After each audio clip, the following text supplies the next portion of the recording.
വൈകുന്നേരത്തെ ചായയുടെ കൂടെ ഉണ്ടല്ലോ 2 ഉണ്ണിയപ്പം കൂടെ കിട്ടിക്കഴിഞ്ഞാൽ ഭയങ്കര സന്തോഷമാണ് കേട്ടോ. പണ്ടൊക്കെ ഞാൻ ഉണ്ണിയപ്പം ഉണ്ടാക്കുന്ന സമയത്തെ ഇൻസ്റ്റൻറ്റ് റെസിപ്പി നോക്കി പോവും. കാരണം ഈ നമ്മൾ അരി അരച്ചുള്ള ഉണ്ണിയപ്പം ഉണ്ടാക്കി കഴിഞ്ഞാൽ അത് കറക്റ്റായിട്ട് വരുമോ, അത് കട്ടിയായി പോവോ എന്നൊക്കെ ഭയങ്കര പേടിയായിരുന്നു കേട്ടോ. പക്ഷേ നമ്മൾ എത്രയൊക്കെ ഇൻസ്റ്റൻറ്റ് ഉണ്ണിയപ്പം ഉണ്ടാക്കിയാലും നമ്മൾ ആ ഒരു ട്രഡീഷണൽ ഉണ്ണിയപ്പത്തിൻ്റെ ആ ഒരു കറക്റ്റ് ടേസ്റ്റ് അതിന് വരില്ല.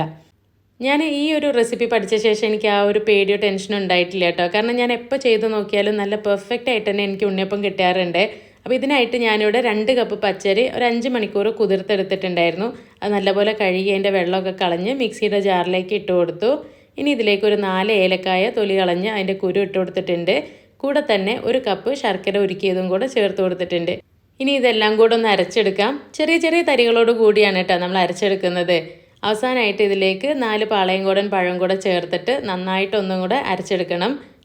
പഴം എടുക്കുന്ന സമയത്ത് നല്ല പഴുത്ത പഴം തന്നെ നോക്കിയെടുക്കാൻ ശ്രദ്ധിക്കുക കേട്ടോ. അപ്പോഴാണ് നമ്മുടെ ഉണ്ണിയപ്പത്തിന് നല്ലൊരു ടേസ്റ്റ് കിട്ടുക.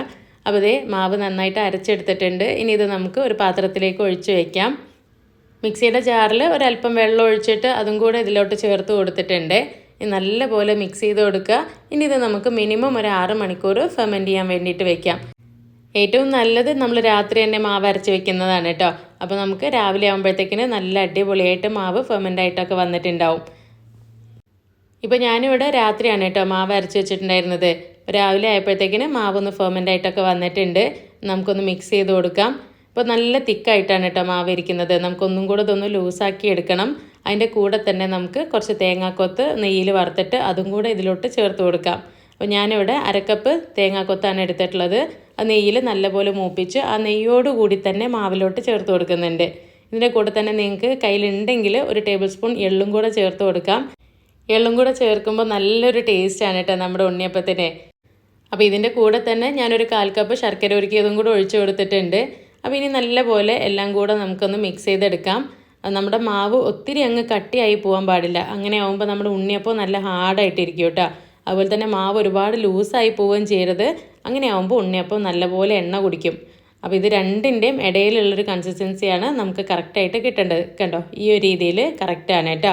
അപ്പോൾ ഇനി നമ്മുടെ ഉണ്ണിയപ്പച്ചട്ടി അടുപ്പിൽ വെച്ചിട്ട് ചൂടാക്കാം. ഞാനിന്ന് വെളിച്ചെണ്ണയിലാണ് കേട്ടോ ഉണ്ണിയപ്പം ഉണ്ടാക്കുന്നത്. അപ്പോൾ ഇതിനായിട്ട് ഞാനിവിടെ മിസ്റ്റർ ഗോൾഡിൻ്റെ 100% കോക്കനട്ട് ഓയിലാണ് എടുത്തിട്ടുള്ളത്. നല്ലൊരു ഫ്ലേവർ കിട്ടാൻ വേണ്ടിയിട്ട് കുറച്ച് നെയ്യും കൂടെ ചേർത്ത് കൊടുക്കുന്നുണ്ട് കേട്ടോ. ഇനി ഓരോ കുഴിയിലും ഏകദേശം ഒരു 1/4 ഭാഗം വരുന്ന വരെ ഉണ്ണിയപ്പത്തിൻ്റെ മാവ് ഒഴിച്ചു കൊടുക്കാം. നമ്മൾ മാവ് ഒഴിക്കുന്ന സമയത്ത് ഇതുപോലെ ഒരു ഗ്ലാസ്സിലോട്ട് എടുത്തിട്ട് ഒഴിക്കുകയാണെന്നുണ്ടെങ്കിൽ വേറെ എവിടെയും അധികം ആവാണ്ട് നല്ല നീറ്റായിട്ട് തന്നെ നമുക്ക് ആ ഒരു കുഴികളിൽ ഒഴിച്ചു കൊടുക്കാൻ പറ്റും കേട്ടോ. തവി വെച്ചൊക്കെ ആകുമ്പോൾ നമ്മൾ ഒഴിക്കുന്ന ചുറ്റുഭാഗത്ത് എല്ലായിടത്തും അത് വീണുകൊണ്ടിരിക്കും. എല്ലാ കുഴിയിലും മാവ് ഒഴിച്ച് കഴിഞ്ഞാൽ നമുക്കിതെല്ലാം ഒന്ന് തിരിച്ചിട്ട് കൊടുക്കാം.